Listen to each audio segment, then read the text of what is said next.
Hi, my name is Kristen Brown, and I'd like to introduce you to my second book on embroidery. It's called The Embroidery Book. There are 149 stitches included in the book, as you can see here. And a nice feature is that we added them into the visual guide, so you can actually see them by stitch, by name, and then find them within the book.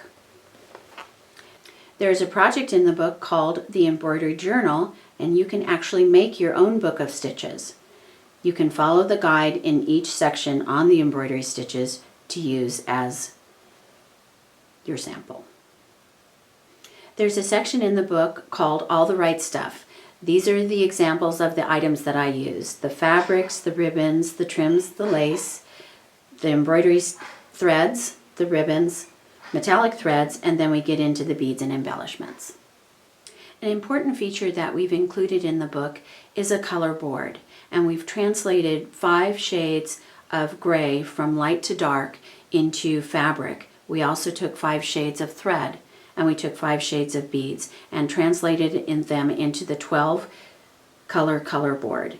We've got primary, tertiary, and secondary colors.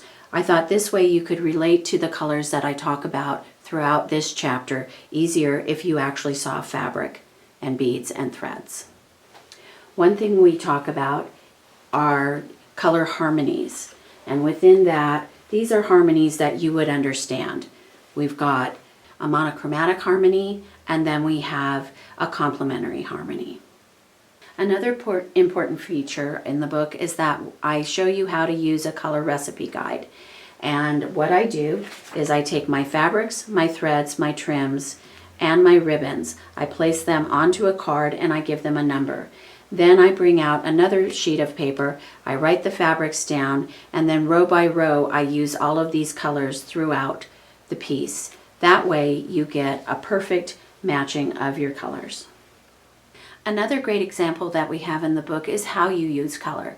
If you look behind me, the 2 pieces to my left and to my right are all of the same fabrics, but the difference is that I used black as an accent color on this piece, and I used cream as an accent color on this piece. Another good example are the 2 pieces that I have in front of me. These are using all of the same fabrics, but on this one I used primarily pearl cotton, and this one I used pearl cotton, floss, and additional trims. There are 2 chapters in the book that dissect several of my projects. The first chapter is called Colorful Creations, and what I've done is shown you my own color harmonies. We have Mano y Mano, Double Down, Triple Delight, Foursquare, 5 and Dime, Colorful Creations, and then 2 theories that I've made up. We call that Piggyback Jack and Follow the Leader. In this chapter, we have 3 examples of each of the color theories. One of the samples we actually broke down into fabrics, threads, beads, and whatever elements we used into it. And then we talked about the key elements and then the embroidery stitches. The next chapter is Embroider, Embellish, and Explore. And within that chapter, I talk about 2 different ways that you're going to be using the embroidery stitches. One is going to be a seam treatment, and that would be on straight seams, crazy piece seams, applique pieces, or embroidered trims. The other section is embroidery as a design element. And in that section, we talk about shadow embroidery, bordered designs, vignette pieces, and overall embroidery. There is a section in the book on the basic tools that you would need, and a tool that I find helpful are my new embroidery stencils. As you can see, I've used them here and in this section here.